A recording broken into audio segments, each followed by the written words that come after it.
láǹfààní. Ètò yìí ó wà fún gbogbo wa, àtọmọdé àtàgbà wa, àwa tá a rò pa àmọ̀ tán àtàwa tá a mọ̀ pa àmọ̀ kankan, ó wà fún wa nípa bí ìgbésí ayé wa bó ṣe máa dùn, bó ṣe máa lárinrin, bí ilé wa ṣe máa dùn, tọkọ wa ò ní dọkọ lọ́kọ, táyà wa ò ní dáyà láyà, tọmọ wa tí ò ní dọmọ lọ́mọ. Òun ni ètò yìí ló wà fún. Mo wá lérò pé ẹ ti gbáradì láti gbọ́ ètò yìí. Aládùúgbò lórúkọ ètò, Sisi mi lórúkọ tèmi, Fàájì 106.5 FM ìbẹ̀lẹ̀ jásí push tàtijọ́ ń ṣe kíni, tàtijọ́ ní date, tàtijọ́ ń sọ ọ̀rọ̀ jómi tó rọrọ̀. Kí ni ohun tí mo fẹ́ gbé yẹ̀wò lénìí? Ohun tí mo fẹ́ gbé yẹ̀wò lénìí kò kọjá ọ̀rọ̀ tá a máa ń sọ ní gbogbo ìgbà lọ. Ẹ ti mọ̀ pé ìfẹ́ òun náà là kọjá òfin. Tí ò bá sífẹ̀, gbogbo wa kàn ń ṣe lásán ni. Wàláì, tí ò bá sífẹ̀, tí ò sí ìfẹ́, all of us are just struggling. A kàn ń ṣe lásán ni. Ìfẹ́ nínú ilé, ìfẹ́ láwùjọ, ìfẹ́ níbi iṣẹ́, love everywhere. Tí ò bá ti sífẹ̀, òtúbù bá tẹ́, gbogbo wa kàn ń ṣe lásán ni. Ìfẹ́ ló máa mú ẹ rí. Èmi àti mọ́mì mi ń sọ̀rọ̀ kan ní bí àjẹta àbí jẹrin, and a sọ̀rọ̀ débi ọ̀rọ̀ ìfẹ́, and she was like ipe tó bá yẹ pa tiẹ̀ nífẹ̀ẹ́ ara wa ni, kò sẹ́ni tó máa ṣe Ọlọ́run nínú wa, nítorí pé Ọlọ́run yìí kò níyàwó tá a fẹ́ gbà, kò lọ́mọ tá a fẹ́ pa, kò lówó tá a fẹ́ jí. He has given us everything freely. Àwọn òfin àtàṣẹ tó pa wá is because of us. Ó ráṣọ níbù ẹ nílẹ̀ ńlẹ̀, ó dẹ̀ ti jáde. Ó ń jáde orí nìyẹn, ó lè mú sórí wáyà. Ńṣe ló tún tẹ̀ mọ́lẹ̀ tó kọjá, tàbí tó tún domi sí. Do you love your neighbor like that? You don't. You do not. Ó ń gbénu compound kan, ó rí pé ilẹ̀ ẹbẹ̀ kún, ó ní means láti fi ró, bóyá wà àtàwọn èèyàn tẹ́ ń gbélé, bóyá ó kù díẹ̀ ká tó fún wọn, àbí bóyá kò sówó lọ́wọ́ wọn báyìí, but ìwọ ó ní àjẹṣẹ́kù débi pé tó bá yọ 2,000 àbí 3,000 tó yẹ fi roko yẹn kò ní pa ẹ́ lára, but ó ṣì ń retí kí everybody dá 500. Àìnífẹ̀ẹ́ náà ni àti mọ tara ẹni nìkan pé ẹ kì í sọ fún yín, this life is not balanced and life is not fair. That is just the truth. Life is not fair, neither is it balanced. Because you deserve something doesn't mean you will get it. Màámi sọ pé inú ire kọ́ lórí ire. Inú ire báyìí òun kọ́ lórí ire o. Ipe òyìn dáadáa ni o, ọmọ dáadáa ni, kò síṣẹ́ tẹgbẹ́ fún tó rọ́ lójú, kò ṣe gbá kò ṣàwo, kò ṣe pápá ṣàsùn, kò bá wọn mutí, kò bá wọn sìgá, kò bá wọn fagbó, kò bá wọn bá gbàlagbà, kò mí ìpò máa ṣáájú ẹni tó ṣe gbogbo nǹkan yẹn ṣoríire. Tọ́lọ́run bá wá koríire kọ̀wọ́ tó bùn ẹ lóríire lọ́fẹ̀ẹ́ lófò, why not reinvest it in the society? Because the law of karma is really true and very, very true. Whatever you sow out comes back to you in a million way. Ohun tó bá gbìn sáwùjọ, sáyé ọmọlàkejì ẹ, sí ibi tó ń gbé, sọ́dọ̀ àwọn ọ̀rẹ́ ẹ, ó máa padà wá bẹ́ẹ̀ nílọ́pọ̀ ìlọ́pọ̀. Ó lè má jẹ́ láti ọ̀dọ̀ ẹni tó o ṣe é fún. In fact, lọ́pọ̀lọpọ̀ ìgbà kò ní jẹ́ ọ̀dọ̀ ẹni tó o ṣe é fún. Àmọ́ bí ò wá láti ibì kan, wọ́n máa sọ pé kàkà kọ́ mọ́ olóore kó jì sínú kòtò, mọ̀nàmọ́ná á ṣiṣẹ́ ìmọ́lẹ̀. Example, màámi tó bá rọ́mọ tí yà ń jẹ ládùúgbò, á pè, èyí tó bá lè bá sọ̀rọ̀ á bá sọ̀rọ̀, èyí tó bá lè lọ mú bẹ̀yà ẹ̀ á mú bẹ̀yà ẹ̀. Àìmọye ọmọ tí màámi gbà tọ́. Nígbà yẹn mo máa wò pé kí ló ṣe máa ń ṣe woman yẹn gan-an, tá a ránṣẹ́ kí n problem ẹ̀, ṣóhun nìkan ni, kí ló dé? Gbogbo èèyàn máa wà, irọ́ òun nìkan ni, òun àti ìyó o, àwa ò tí ìyó nú ilé, ó ti fi gbogbo oúnjẹ tọrọ. Mi mọ problem ẹ̀, kárí mi ẹ̀ pọ̀, ó ní problem. I used to think about that about my mom. Nígbà tí mo wá lọ sí secondary school, no, even from primary school I've always been a boarder. I went to a boarding school. Tí n bá wá débẹ̀ àwọn teacher wa wọ́n wá yàn mí láàyò, wọ́n máa kẹ́ mi bí ojú, wọ́n á mú mi gẹ́gẹ́ bí ọmọ. Mi ń jẹgba gbà, mo wá sí ń jẹgba, mi ń jẹgba apart from pé àwọn olùkọ́ mi àbí àwọn matron mi wọ́n mú mi gẹ́gẹ́ bí ààyò. Mi kì í ṣẹ̀ nílé ìwé, ọ̀dọ̀ Yaronke nìkan ni mo ti máa ń ṣẹ̀. Yaronke nìkan ló máa ń lù mí, Yaronke burú, Yaronke burú, Yaronke nìkan ló máa ń lù mí. Ní school mi kì í jà, mi kì í wá já èèyàn. Ọ̀rọ̀ tó bá ti kọjú wa, you are stupid, you are idiot, mo ti sá lọ, mi mọ̀ jájá. Ẹ̀yin náà wo skin mi bó ṣe ń glow, bó ṣe fine. Kọ́ wáyé kí wọ́n ti bá mi fi ẹ̀ṣẹ́ bàjẹ́ ń gbà yín ń jà. But in some cases tó bá jẹ́ pé bóyá a fẹ́ jẹ ìyà àjẹpọ̀, bóyá kíláàsì ló ṣẹ̀ or bóyá àwọn ọ̀mẹ́ni tó ṣẹ̀, or wá suspect pé ó wà láàrin wa, kí gbogbo akúkú jẹgba lágábàì lọ́ máa yọ mí sẹ́yìn. Torí mọ̀ pé mi kì í ṣe jàgídíjàgan. But apart from that, ọ̀pọ̀lọpọ̀ wà nù wa náà tó kì í ṣe jàgídíjàgan, ṣùgbọ́n nítorí pé wọn ò rójú rere àwọn olùkọ́ yìí, wọ́n máa jìyà yẹn. Ṣọ́rọ̀ mi yé yín? Ìyẹn ni wípé àwọn oore tí màámi ń ṣe fọmọ ọlọ́mọ ó máa padà wá sórí èmi ọmọ ẹ̀. I could remember vividly when I was in SS3. I ní teacher kan, Mr. Funmilayo, history ni wọ́n ń kọ́ wa. Hey, Mr. Funmilayo dẹ̀ burú. Ló bá sọ fún wa exam tá fẹ́ ṣe, tá fẹ́ fi bọ́ SS3 yìí o. Ẹ mọ̀ kẹ́ SS3 la máa ṣe wáyẹ́ẹ̀kì. Inú history ta ẹnikẹ́ni tó bá ti gba below 50 ó máa jẹ gbà. Ẹgbà tá a jẹ́ ń sọ yìí wọ́ lọ àwọn pankẹ́rẹ́. Gbogbo wa bá ṣe exam, àwa kíláàsì mẹ́ta, I think mẹ́ta là ń ṣe history gbà yẹn, gold, silver, purple, yes. Àwa tá à ń ṣe history nìyẹn. Gbogbo wa bá fẹ́ẹ̀lì, gbogbo wa àfi bẹ́ẹ̀ ni pé mọ̀mọ́ fẹ́ẹ̀lì, gbogbo wa àgbà 50, kò sí ẹni tó gba 50, ẹni tó gbà jù ó gba 48 lọ́ba lọ́ máa lù wá. Mo ti ń wo pé bo ni ọjọ́ òun mo ti jẹ gbàgbẹ́ yìí, ìjọ òun mo ti jẹ gbàgbé, ibo ló fẹ́ lù lára gbá ẹ̀ mo dẹ̀ pẹlẹbẹ gan, mo rí jàǹjàlá. Nísìnyí mo ti ṣọ́bì gan, mo ti fẹ́ nù ọlá Yaronke àti dáàdì mi wọn lára. So ẹ má lọ wá. Mo wá wò pé ọlọ́wọ́ ìgbà gbà mí o, nígbà tí wọ́n máa fi lu àwọn ará góòdù, àwa tá a wà ní pọ́pù àti ń tọ̀ sára, nítorí wípé ìyà tó yà o, ìyà tó yà lórí ẹni tó lù mí ó pè bí àbá tó yà also please I'm sorry sir, ẹjọ́ sá ẹ̀ṣẹ̀ tó ṣẹ̀ wá jẹ́wọ́ ẹ̀. Mo ti wá wọn báyìí pé kí ni ohun tí mo lè ṣe, báwo mo ṣe lè escape ẹgbà, èmi ò fẹ́ jẹ gbà ìtorí ọlọ. Bóyá after 1 week mo bọ́ sórí silver, orí silver, gold, silver, wọ́n bọ́ sórí silver mi ni màkànmákàn lóye nǹkan òye tí ń bọ̀ báyìí ó ti kan silver gbàwọ́ ni ò ní kan purple. Nígbà tí wọ́n máa fi yan silver tán, tíṣà wa bá travel, mo mọ̀ pé àlè mẹ́gbà yẹn jẹ́, mo mọ̀ pé ó travel, ó máa dé, ó sì máa lù wá. Luckily for us, bá a ṣe gbọ́ pé ó máa dé lọ́sẹ̀ tó ń bọ̀ nìyẹn. Ṣé wàá rí ọ̀sẹ̀ tó ń bọ̀ yẹn ó bọ́ sí ọjọ́ ìbí ẹ̀. Bí mo ṣe pa àwọn ará kíláàsì mi nìyẹn, bá tún pè Yaronke, ẹ dákun ẹ bá ń wọ́wọ́ á ṣe báyìí fún Mr. Funmilayo.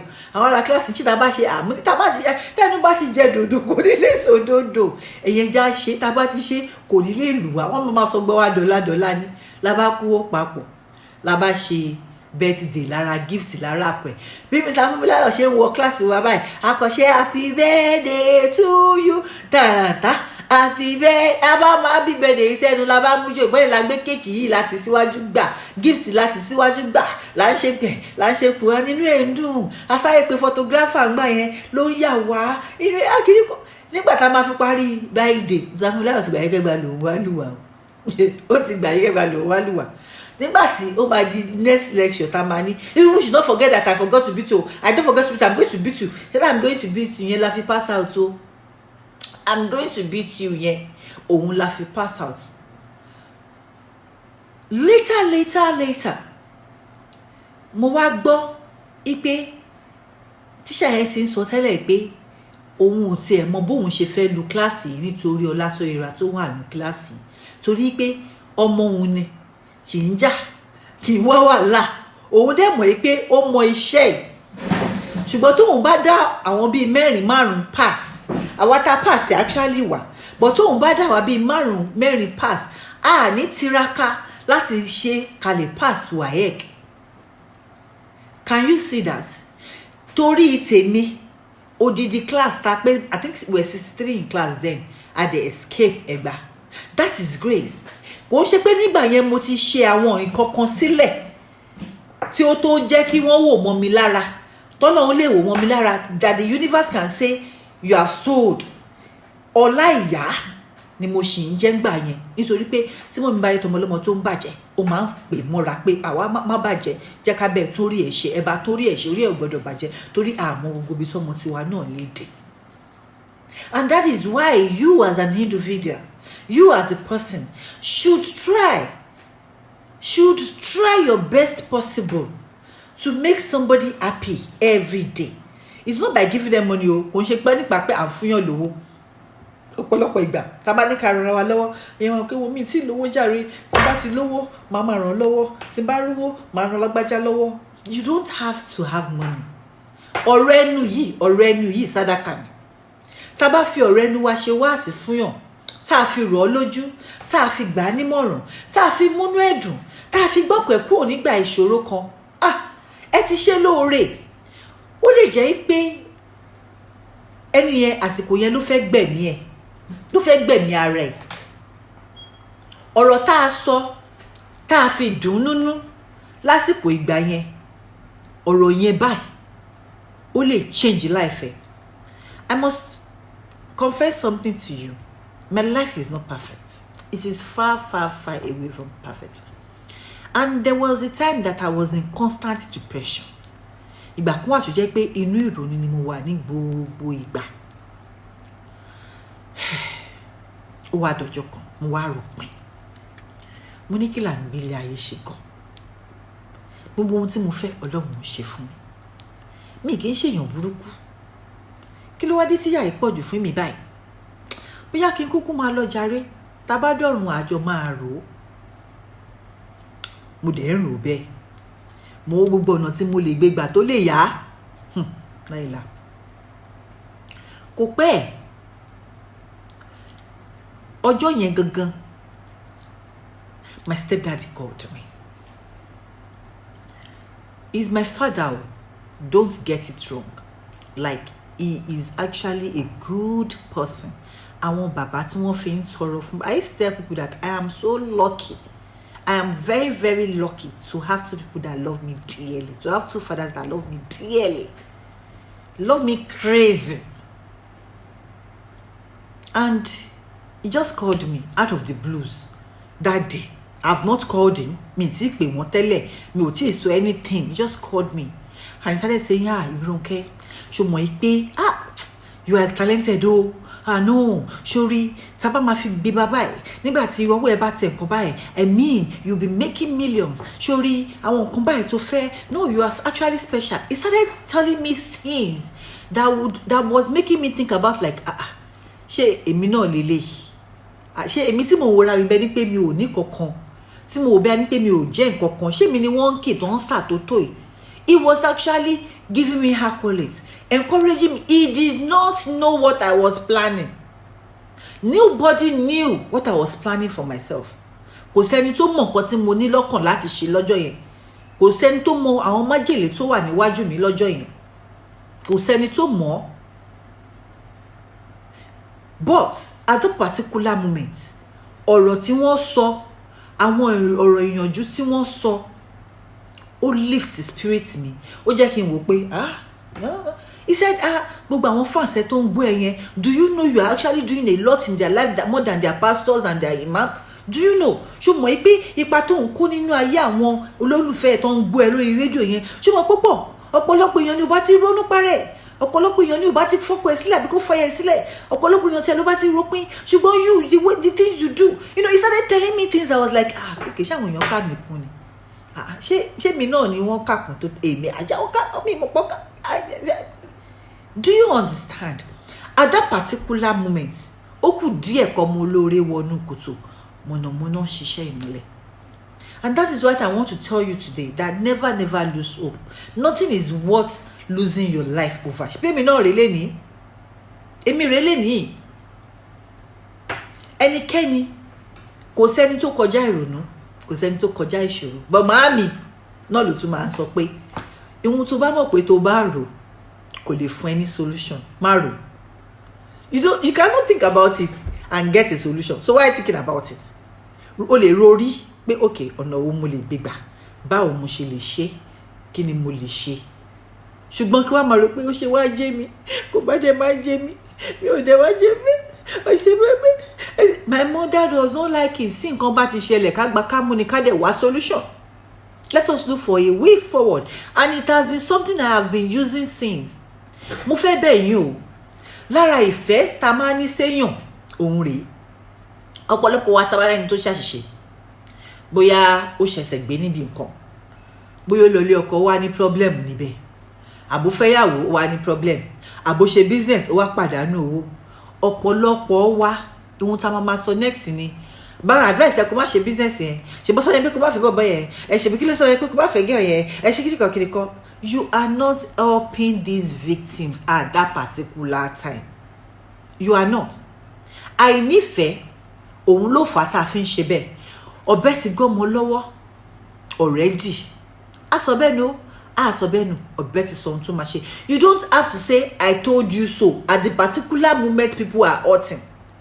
Ẹ ní láti sọ wípé àmú mo sọ fún ẹ, àbí láti yọ àwọn àṣìṣe èèyàn síta lásìkò ìgbà tí nǹkan bá ń dùn wọ́n lọ́wọ́. All you need to do is show them love. Fìfẹ́ wọ̀n, gbà wọ́n níyànjú, jẹ́ kó mọ̀ pé kò sẹ́ni tí ò lè ṣàṣìṣe. Ó wá bẹ́ẹ̀ ni. Nǹkan tó lọ́wọ́ bá ti kọ lọ, ó ti kọ. There's nothing you could have done. Actually, there's nothing you could have done.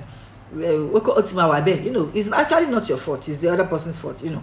Má ronú, má ṣe rẹ̀ léṣe.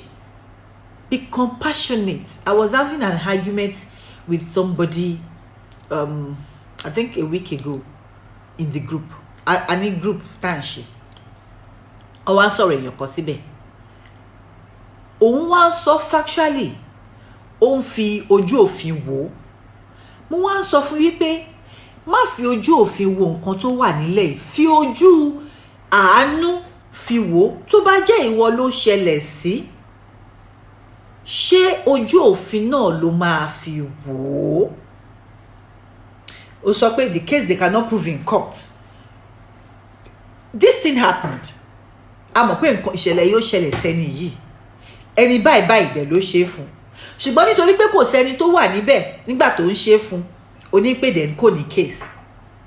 Where is your compassion? Why are you not sensitive?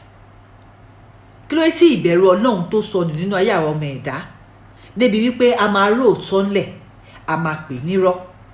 Àìnífẹ̀ẹ́ ni. Béèyàn bá nífẹ̀ẹ́, kò sẹ́ni tá jẹ̀bi ẹ̀sùn tí ò jẹ̀bi ẹ̀. Kò sẹ́ni tá lọ sẹ́wọ̀n àìmọ̀dí.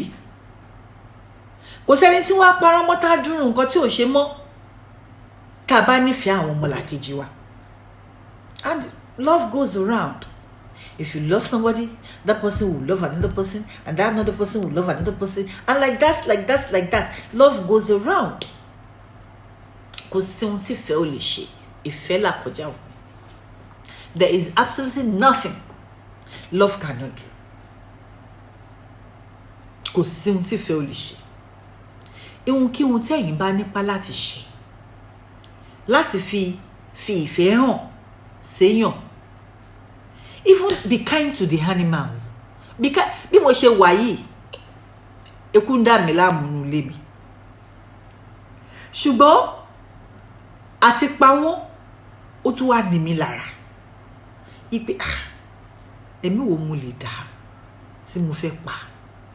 Tí bá fẹ́ pa wọ́n mà ní ẹ bá mi wá oògùn eku tó jẹ́ pé ó máa kú pàápàá àti lo gọ́ọ̀mù máa ní mi lára torí mọ̀ pé tó bá ti wọnú gọ́ọ̀mù yẹn ó máa rọra níbẹ̀ títí tílẹ̀ máa fi mọ́ ti máa fi jí ti máa fi lọ sọ́nù ni ó máa ní mi lára ẹ bá mi wá ògùn eku tó yẹ pé tó bá ti jẹ́ báyìí ó máa kú ni bá ti jẹ́ báyìí ó máa kú ni èmi ò wò yí pé àwọn eku yẹn wọ́n ń jẹ gbogbo ìrẹsì mi wọ́n ń jẹ gbogbo noodles mi wọ́n ń ba gbogbo nǹkan mi jẹ́ but just because I was thinking like ọmọ àwa wà nù gọ́ọ̀mù ká ní mo jáde lọ látàárọ̀ náà mi ìwálé wá sùn inú ìrora yẹn ló máa wà fọjọ́ kan kò dẹ̀ ní kú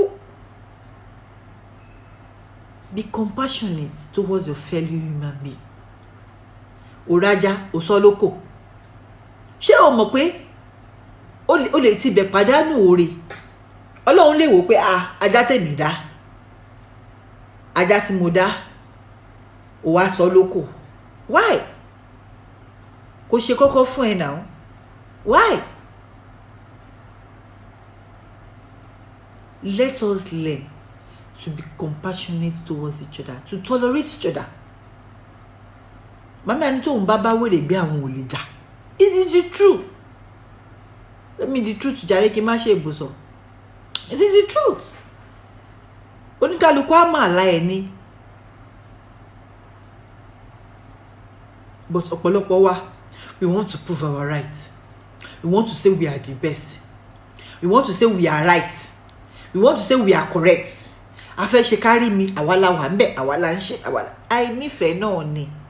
Kí láàbọ̀rọ̀ lọ́nà, let's say 50,000 lójú agbo nígbà tí ara ilé ẹ̀ ò tí ì jẹun.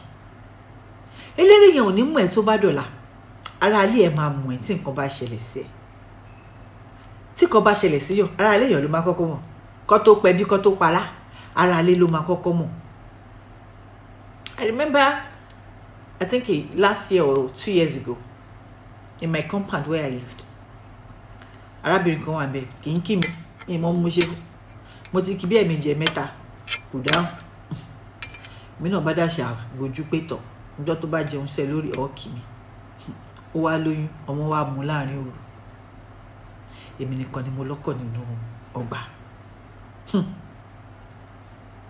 Mo mọ̀ pé kó tó wá kanlẹ̀kùn mi lọ́jọ́ yẹn, fúnra rẹ̀ á ti wò pé tó bá jẹ́ èmi ni ọmọbìnrin yìí ti kíkíkí tí ń dáhùn, tí mi ò dẹ̀ kí ń kí, tó bá wá kanlẹ̀kùn mi ǹjẹ́ máa dáhùn lóru láì ṣọ̀ṣọ́ gan lóru. Bó ṣe wá kan ẹ̀yà mi tiẹ̀ ti já lọ́jọ́ yẹn pé tá ń kanlẹ̀kùn lóru, tá ń kan wíńdò ibi ìgbèrí mi, tá ń kan wíńdò. Bó ṣe wá, it's me, it's you who ó sorúkọ ẹ̀. What can I do for you? I'm in labour. Labour báyìí. Ìró ni mo lọ́dọ̀ hospital. Ìró ni mo lọ́dọ̀ hospital. Tó bá ṣe èmi náà ṣe afẹ́fẹ́ nípa jọ ń gbin. That is because mo wò pé ó lè ṣẹlẹ̀ sí mi náà. I can need help. Tí mo bá fẹ́ ṣe ìwà ọ̀pọ̀lọpọ̀ èèyàn, a rò pé alalala kò ṣáà ń kí mi, àwọn tó ń kí, àwọn ọ̀rẹ́ ẹ̀ kó pè wọ́n kọ́kọ́ wá gbé. Love thy neighbor as thyself. Nífẹ̀ẹ́ ọmọlàkejì ẹ gẹ́gẹ́ bí ara ẹ.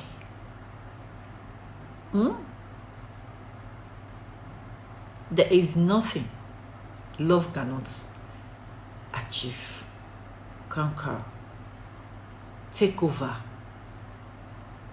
There is nothing. But do we love each other? Ọ̀pọ̀lọpọ̀ wa gan ànífẹ̀ẹ́ ara wa. Many people don't love themselves. Ó mọ̀ pé ọtí yóò dá fún ẹ o, òun náà ló mú. Sìgá igbó kò dá fún ẹ, òun ló mú. Ǹjẹ́ o nífẹ̀ẹ́ ara ẹ báwọn? No, let's be real. Do you love yourself like that? Ǹjẹ́ o nífẹ̀ẹ́ ara ẹ báyẹn? You don't love yourself. You don't. Ó mọ̀ pé o need láti rest, láti sùn, láti jẹun gidi. Irọ́ ni. Èní ilé ijó, ọ̀la ilé ọtí lálé bọ́ọ̀lù, ọ̀tún rìn ilé tẹ́tẹ́. You are not relaxing. Everywhere, every time. Go. You don't love yourself. So how do you love somebody else if you don't love yourself? How? Tell me how. You have to learn to love yourself. Honorable Shehu Hassan sọ pé tí ẹ bá gbin igi méjì sí ẹ̀gbẹ́ ara wọn, ìkan máa tẹrí ìkan ba láti gòkè ni. Kò nítorí wípé ìkan wà lẹ́gbẹ̀ẹ́ wọn jẹ́ kí n share space yìí pẹ̀lú ẹ o. Ìkan ó máa gòkè ní, á take all the nutrients it needs from the soil. You as a person, ìdíṣẹ́ oníṣẹ́ ìlú fẹ́ kù sí. Ojoojúmọ́ iṣẹ́ tó jẹ́ pé you are not getting anything from or getting little from, you decided not to take rest. You have decided not to take rest. Igi kankan ò ní dúró díẹ̀ láti grow. Nobody will wait for you that jẹ́ ká jọ gòkè. You are going to grow by yourself on yourself. So when you need to rest, ọ̀gbẹ́ni ó jẹ́ rest. Wo ọ̀pọ̀lọpọ̀ èèyàn nísìnyìí agbọ́n ọmọ 20 years old ó kàn rìn lọ fẹsẹ̀ kan ó kú gbà. 30 years old ó ní BP. Kò débẹ̀ automatically o. Kò débẹ̀ automatically. Àwọn nǹkan táwa náà ti ṣe sára wa ló fà.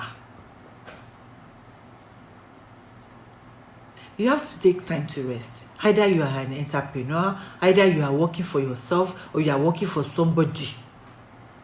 Ẹ̀mí iṣẹ́ ogun tọ̀ràn jẹ̀mí èèyàn lọ. Bẹ́lú ẹ̀ bá kú sí ogo níbi iṣẹ́ wọn. Wọ́n kàn ṣe ẹ jẹ́ ká dúró ìṣẹ́jú kan fún Mr. Alágbájá tó dolóògbé. Very very nice man. Ọjọ́ yẹn gbogbo ará ibiṣẹ́ lè má rẹ́rìn. My dear, tó bá dọjọ́ kejì wọ́n á kíra wọn. Wọ́n á rẹ́rìn. It's just the fact. Work will not stop because of you. MD ilé iṣẹ́ kú gan, wọ́n ń ṣiṣẹ́ lọ. So what are we talking about? Rest when you have to. Love yourself. Pamper yourself. You know, ọjọ́ kan báyìí, mi lówó tó pọ̀ lọ́wọ́. I had, I think, 10,000 naira láyé lọ́rùn lọ́jọ́ tá à ń wí. Ọjọ́ tá à ń wí, oúnjẹ tó wá wù mí jẹ òun ni seafood okra. Ìyẹn ni pé ọbẹ̀ ilá tá a kó àwọn nǹkan oríṣiríṣi tó wà láti inú omi sí, bíi edé ńláńlá, akàn, ìgbín, ẹja odò, àwọn nǹkan tó wù mí jẹ lọ́jọ́ yìí nìyẹn. Má wò pé nígbà bá tọwọ́ bọ owó yìí ṣé ó máa kárí báyìí. Mo kàn sọ rántí pé wíwẹ̀ kú lẹ́sẹ̀ báǹkì ni ó jẹ́, bọ́dà mi ò mọ pásọ̀dù mi, báǹkì ni ó gbé jẹ́. Ẹ mọ̀ jẹ́ ń tàn yín o. Mo yá ara ilá alásèpọ̀, mo dẹ̀ ilá alásèpọ̀ tí mo yá ṣe, mo dẹ̀ ara fi gbogbo ẹ̀ sí, mo dẹ̀ tẹ̀ bà mí jókòó tì, mi jẹ́ láàárọ̀, mi jẹ́ lọ́sàn-án, mi jẹ́ lálẹ́. Gbàtọ́ lọ́jọ́ kejì mi mu gàrí mi o. Mo ṣáà ti jẹun tí mo jẹ sáyé mi. It is the truth. Many people will say, I'll do it tomorrow. I'll do it tomorrow. I'll do it tomorrow. Ló máa fi kú. If you can enjoy life today, do. If you can enjoy life today, do. Because nobody knows tomorrow. Nobody is promised tomorrow. Love yourself today. Love yourself. Nífẹ̀ẹ́ ara ẹ lónìí. Do you understand me? Jọ̀rọ̀ mi yé. If you love yourself, if you have self-love for yourself, you will not find it difficult to love somebody else. You will not find it difficult to love somebody else. You will not. Ìfẹ́ ọmọlàkejì wa, òun ló máa mú wa ṣe nǹkan tó máa benefit gbogbo wa. Tá bá wò pé bámúbámú ni mo yó, mi mọ̀ bí ebi ń pọ̀ mẹ́ni kọ̀ọ̀kan. A wò pé tèmi ti dá, mi kàn kí tọ́ mẹ́nìkan má bàjẹ́. Títẹni tó bàjẹ́ yẹn ó máa rántí ẹ tó dà. Ẹ wò, nígbà tí ẹ̀yin kan ń kọ́mọ, táwọn kan tó wá ń lo àwọn ọmọ ẹlòmíì àti jàgùdà, ṣé ẹ mọ̀ káwọn tán lọ àti jàgùdà yẹn ń bọ̀ wá kólé yín? Ẹ rò bẹ́ẹ̀? You did not think about it like that? Wọ́n ń bọ̀ wá kólé yín yìí. Àbíkọ́ wá bá nǹkan ní í jẹ́ tó bá dé bójú, ó máa dé bá mú. Ọ̀run sì ń yabọ̀ rèé, kò kì í ṣọ̀rọ̀ ẹnìkan. That is why we have to let the love go around. Ìbẹ̀rẹ̀ ọdún la wà báyìí. broda ṣé ìtẹ́ ẹ ṣe lọ́dún tó kọjá òun náà lè máa tún ṣe lọ́dún yìí? àwọn ìwà tèmi nìkan ìmọ̀wára ẹni nìkan tẹ́ ẹ wù lọ́dún tó kọjá òun lẹ tún máa dáwọ́lé lọ́dún yìí. àǹtí mọ́mí ṣé òun náà lẹ tún fẹ́ tọwọ́ sí lọ́dún yìí? ẹ jẹ́ kí gbogbo akárò onípìwàdà o, torí ó ń bọ̀ àwọn làádẹ́ẹ̀dẹ̀ wọ́n á dẹ̀ sọ pé èmi sọ tèmi o, wọ́n á ní ọlọ́tẹ̀rẹ́ sọ tiẹ̀ o, I have said my own o, àbí ń sọ tèmi? mo ti sọ tèmi. ẹ jẹ́ ká jẹ́ kífẹ́ kárí. Love your neighbor with your word of mouth, with your speech, with your action, with your money. sọ̀rọ̀ mi yé yín? ẹ̀yin ò rí bí tẹ́bí ti ń pa neighbor kan tó ti lọ jí ọbẹ̀ neighbor ẹ̀gbẹ́ tó lọ jẹun àtàwọn ọmọ ẹ̀. tó bá yẹ pé neighbor yẹn sọ pé ìyá alágbájá ẹ̀gúsí làwa náà dẹ̀ ṣe o, kò dẹ̀ ṣẹja púpọ̀ nínú ẹ̀ o, ṣé ń bá yín bu díẹ̀, kò ní jí gbogbo ẹ̀ gbé. ebi ò dẹ̀ kí n wo onúkọ́rọ̀ mi wọ ọ̀rọ̀ mi ò yé, kò ní jí gbogbo ẹ̀ gbé. So my dear lovers, my dear listener, be kind to one person today. Be kind, be selfless, gbìyànjú láti bùwà tó dáa séèyàn kan lénìí, múnú èèyàn kan dì lénìí, fẹ́ràn èèyàn kan lónìí. Do things for others, not for yourself. At least once in a day. Ipe ọ̀nà tí mo gbà yìí kò jẹ́ kí n gbà torí àwọn mo mọ̀ kí ọ̀nà bẹ̀ ní neighbor mi ń lọ ni ó dẹ̀ já síbi tèmi náà ń lọ o, àmọ́ ó gùn nítorí ẹ̀ mo ṣe gbọ̀nà bíbá. Do it for them. Do things for people that will not even say thank you. Do it for people that you will not even see tomorrow. Ṣóore dànù kọ́lọ́run wá fi wá ẹ rí. I hope we can all do this. Mo lérò pé gbogbo wa pátápátá là á mú ẹ̀kan tàbí méjì nínú nǹkan tí mo sọ. Èmi fún ara mi mo ti mú tèmi ń bẹ̀. ẹ mọ̀ pé ọ̀rọ̀ ta máa ń sọ nígbà bíi pé Ọlọ́run gba inú èèyàn sọ̀rọ̀ ni. wàá ti sọ̀rọ̀ mi tọ̀ síta wá rò pé yé ó bẹ́ mi náà wí o, ó bẹ́ mi náà wí o. I want to encourage everybody going through problems right now. Bóyá ìṣòro kan tàbí èkejì, mo fẹ́ kẹ́ ẹ mọ̀ o ipe Ọlọ́run kì í dún ẹni tí ó bá nífẹ̀ẹ́, kò kì í dán o. ẹni tí Ọlọ́run bá fẹ́ràn ló máa ń dán o. Ọlọ́run ò dẹ̀ sọ fún ẹnì kankan ní wa pé òun ò ní dán wa o. ó sọ fún wa àtònígbàgbọ́ o àti mùsùlùmí òdodo o wípé òun máa dán wa o. torí náà àdánwò kò kì í ṣe òpin ayé o. ẹni tí Ọlọ́run bá ń dánwò lọ́wọ́lọ́wọ́ kó má torí ẹ̀ sọ pé òun fẹ́ gbẹ̀mí ara wọn, kó má torí ẹ̀ ro àròpin débi wípé ó máa lóun fẹ́ gbẹ̀mí ara wọn, kó má torí ẹ̀ kó ro àròkàn débi tó máa lóun fẹ́ hùwà ìbàjẹ́ sáwùjọ sọ́mọlàkejì. má sọ pé torí kébi ń pa ẹ́ ò fẹ́ jí nǹkan ọmọlàkejì ẹ̀, torí pé tá ló bá lọ àbọ̀ máa ń bọ̀ ni. ṣẹ́rí ẹni tó bá gbẹ̀mí ara ẹ̀, it is very very selfish because ó mọ nǹkan tó o lè dà lọ́la forílẹ̀-èdè yìí, ó mọ nǹkan tọ́mọ tó máa bí tó lè dà forílẹ̀-èdè yìí, àti pé àwọn tá a fi sílẹ̀ inú ìbànújẹ́ ló máa wà ní gbogbo ìgbà.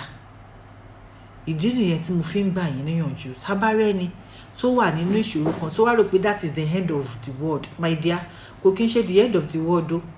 Ọlọ́run tó ń ṣebẹ̀ kò kúrò nídìí àrò, and he will always come true. ìwọ gbìyànjú kó o nínú ire kó o hùwà re, ṣé o gbọ́? gbìyànjú kó o nínú ire kó o hùwà re. ẹni tó bá nínú ire tó hùwà re, Ọlọ́run á ṣe kí ni? Ọlọ́run náà á ràn ọ́ lọ́wọ́. ọ̀rọ̀ àríwòye mi ò ní ju báyìí lọ láàárọ̀ yìí. mo lérò pé ẹ ti mú ẹ̀kọ́ yọkan tàbí méjì nínú ẹ̀. ẹ má gbàgbé o àwọn nǹkan tí mo sọ. Love your neighbor as yourself. gbìyànjú kó